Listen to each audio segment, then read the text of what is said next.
Perfect. So I'm here with Mr. Jordan Scully. He's going to be fighting this weekend on your fighting championship in a fantastic fight against Sam Simon. He came back at the last Premier show.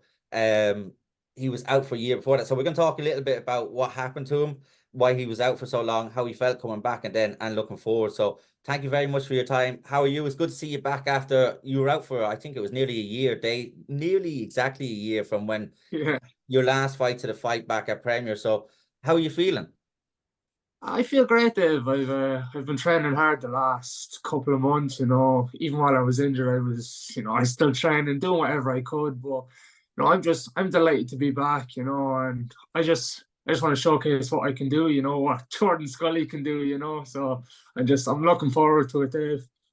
Yeah, we're looking forward. It's very good to have you back because I remember at the time when you did get that injury, it was you and Jess Paulo. And I remember at the time everyone was like, "This is the fight to make. This is the fight to make." And obviously it went the way it did, and you were out for so long. Obviously, when you did realize you're going to be injured and out for a long time, how did that affect you? Because you have been quite active and always have been quite active as a competitor.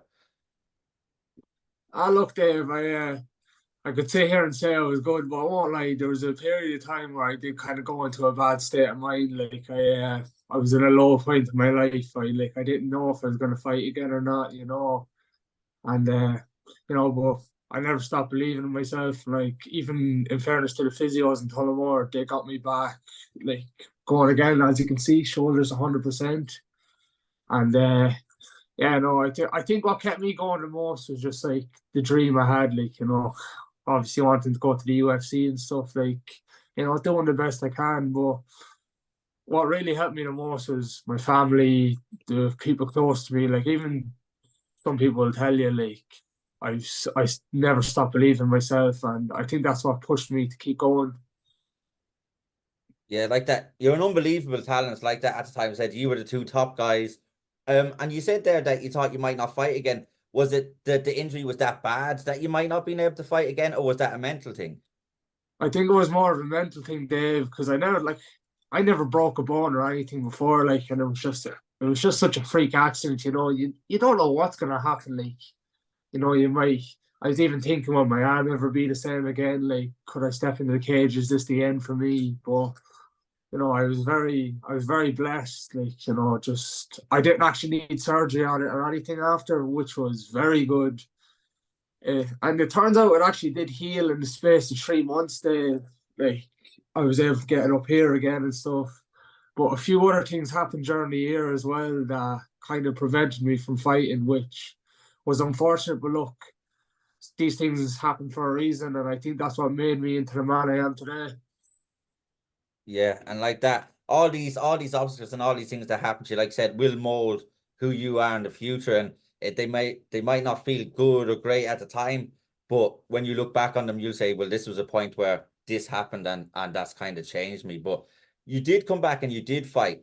When you did get into the cage after so long, were you worried then about your shoulder, or were you knew it was 100%, or like was there any caution going in? And how did you feel going back in after so long?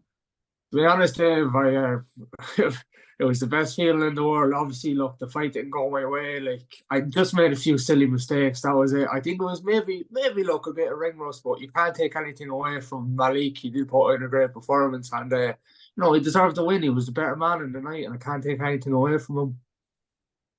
Yeah, and like that with your mistakes that you said you made, when you fight, what do you do after fight? Do you analyze the fight and see where you went right and where you went wrong and where to improve? And obviously your coaches will do that for you, but is that something you would do yourself, looking back and saying, I should have done this here? Oh, of course, taking down notes, especially just seeing like, right, what can I do for the next time to make sure that never happens again. So, like, obviously in the fight. I think the biggest mistake was just kind of rushing to get the takedown. I was like, oh, I have to get the takedown, even though when I was on the feet, I was actually doing very well against Malik. I think it was more of a case of, like, rushing it. Oh, I have to get the takedown now, even though I could have just bide my time, and then eventually the takedown would have came. But look, it's only amateur at the end of the day. I'm here to learn from my mistakes and move on. We get better. Yeah, like that. Like you said, I've seen that with some fighters that they're doing really well on the feet and then they go for a takedown. I'm like, why are they going for a takedown? But obviously, it's obviously we've seen how dominant you can be in those positions, and that's probably where you're most comfortable. But like you said, you were doing quite well on the feet. Maybe you should have stayed there, like I said, and then it opens up naturally. But you like I said, you learn from that. But did you feel any ring rust, or like everyone talks about ring rust and not being in there? Did you feel any of that? Did you feel like different going in, or was it just the same, just a year apart? I look, Dave, I'd say maybe the year out, like, could have played a part, I don't know, but like I said before, I can't take anything away from Malik. Like, he was out long as well, and like, look, he was the better man in the night, and I can't take anything away from him. He deserved the win that day, and yeah, it's just how it goes sometimes. Yeah, and like that, once you learn from every fight that you have at amateur, whether you win or lose, that's the main thing. And like that, you will fight anybody. And the fight you've got coming up this weekend is one that really, really excites me. It's a really, really good fight. He's someone who's actually had an injury. He was actually out for 8 years with 2 injuries. Sam was, so he knows Yeah. all about what you've kind of gone through. So talk to us about this fight. How excited for you are you for it? Because I'm very excited. Dave, I can't even put it into words. I can't wait to go out there, showcase what I can do. And like a fighter of Sam's caliber as well, like I don't want the easy fights. I want the hard fights. Sam's a great fighter. I know his brother Solomon well as well. He's another amazing fighter. And like you were saying about Sam, his story is inspirational as well. Like I heard about his injury and stuff. And for him to come back, win 2 belts like he did is very good. So look, I just want to test myself, fight the best lads out there possible. Because, who wants an easy fight? Like, you should be taking any fight that's offered to you out there. That's just my opinion. Yeah, it should be because like that, especially at amateur, the best should just fight the best because just say you've got two top amateurs like Max and Tiernan Lock when they fought. I'd rather they Yeah, fight amateur, get that experience, than meeting early in pro, and then a loss on the pro career is a lot more than a loss on the amateur career. You know the sort of way. So do it all at amateur. But in regards to the weight cut, how's the weight cut going? How are you feeling? It's fight week. Dave, the weight cut's going extremely well. And I have to give a big shout out to Sharpshooter on Instagram. They've been a huge help in terms of my nutrition, my weight cutting. I'm actually, I weighed in at like 72.7 earlier. So, I'm nearly there. Like, and I don't feel weak or anything. I feel great. Even though, like, despite cutting out like the carbs, the salt and stuff, I feel amazing. I even feel like I could fight tonight. That's right, because you usually fought obviously at the higher weight classes. So Yeah. as we're coming down, is it a big weight cut or has this been a gradual thing over time to get your walking around weight down to come to this weight? No, to be honest, Dave, right, I think I've always kind of been a lightweight. I think maybe it was just with the diet, I was probably overeating and that. But like, even in my last fight, I was like, you know what, I could definitely fight lighter. Like, I just need to eat a bit less and I'm all good. Like, I've been cutting down weight. Well, not cutting weight, but just kind of reducing my food the past 2.5 weeks. And I lost 5.5 kilos just from, eating a bit less. Wow. That just shows that just shows the difference in the discipline though, doesn't it? That But there's another lad I have to give credit for as well, Peter Queally. He said it to me as well. He goes, Jordan, you can definitely make lightweight. It's a better weight class for you, like. And obviously, Peter, he's fought for world titles and everything. He obviously knows what he's talking about. So whatever he's gonna say, I'm gonna listen to him. He's my coach. yeah, and then like obviously you see Conor McCarthy made his pro debut there. You've got some really good guys in gym. What's it like being around in that gym, especially with Conor just making his pro debut and the way he done it as well? I'd say the gym is absolutely buzzing because there's so many good fighters there. Dave, I can't even describe to you like the level in that gym is it's unbelievable. Like just you see Nikolai's win on Cage Legacy as well. Yeah. He's the only lad who could probably do submissions like that. You look at other amateurs, they probably won't be able to do what he can. So he's another good lad. There's obviously young Alex Keogh. He's an up and coming. He's a very good round for me as well. Conor McCarthy, Paul Fitzgerald as well. Look, even though despite he has more losses on his record, the record doesn't actually show how good Paul is. And I have to give Paul credit. He's been giving me some deadly rounds the past few months since I've been up in Lace. Even Dowie Harrison as well, another dog. Yeah, they're all really, really good guys. And like that, Paul Fitzy, like I said, his record doesn't show actually his level because Paul is actually really Oh, good. And I think there was 2 splits in that he lost as well. That could have went either way. And then I know yeah, last fight, he just got caught, he got winded. He like Alex hit him a good shot, but other than that, his fights are always entertaining. That's why I like Paul Yeah, goes out and he just and then his posts on Instagram are entertaining then as well. bad.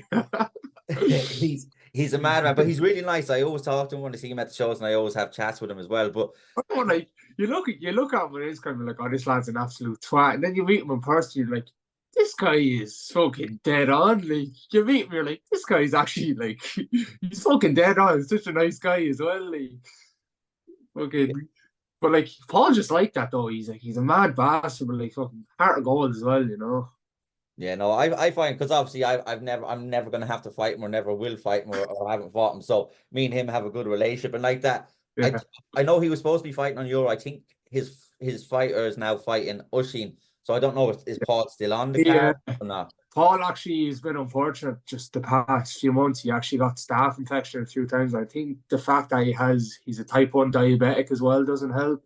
So he's not going to be fighting till the summer. He put it up on his Instagram actually if you want to check it out. He basically said he's just going to give his immune system a rest and he said he'll definitely fight in the summer. I feel for him as well because he trains hard and obviously he has to kind of take it back a bit, you know. I know a fighter ever wants to do that. I know what that's like with the shoulder. It's not easy mentally as well, but he'll get through it, knowing him. Yeah, no, because I see, and someone had told me like he'll be in there for the classes and he'll stay there until they close the gym. Is Oh what I yeah, no. Just hitting the bag or hitting a bit of pads, like you know, Paul.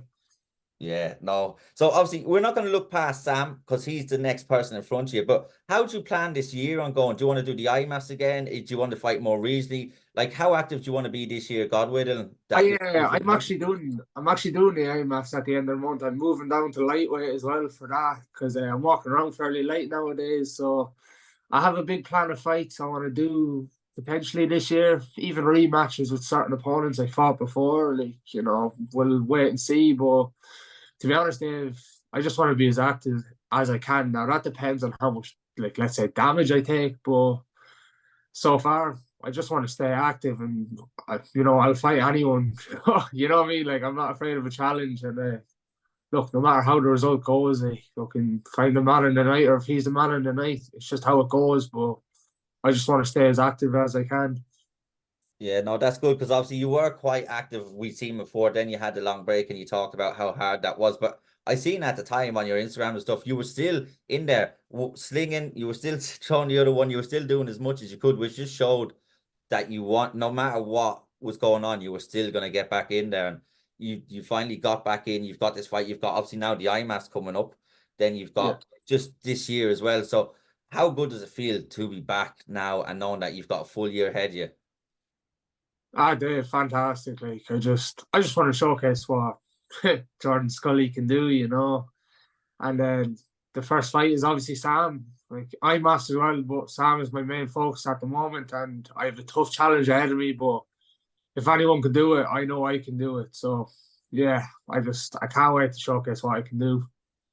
Yeah, I can't wait to see you back because obviously it's been obviously other than Premier, it's been a while. I'd seen you quite active before that. I always enjoyed your fights and your style. Like you said about talking damage, you don't take much damage because of your style. If you get people down, you tend to keep them down. Um, Yeah. but I can't wait to see this fight. It's actually a really intriguing fight, I think. It's going to be good to see you again in person. I know I met you at I think it was the Cage Legacy, wasn't it? I met you at, but Yeah, I was chatting to you there for a few minutes, I remember.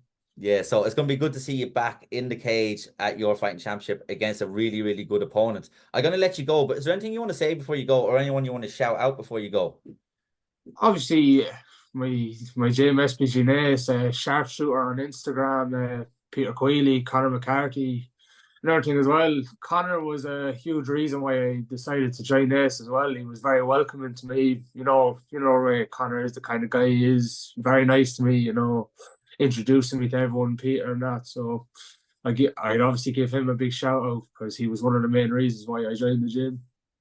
Yeah, Conor McCarthy is probably Mr. Nice Guy of MMA behind Stephen Wonderboy Thompson. Conor is just Yeah, the nicest person you'll ever come across. not when he's in the cage. So No, no, it's like it just switches, but like that, when I done an MMA in depth with him, that's what he said. He wants to change the perception of MMA and the people yeah, that compete in it because of the way he is, of his demeanor. He's just such a nice guy, but it's I good know to he's see, dead on.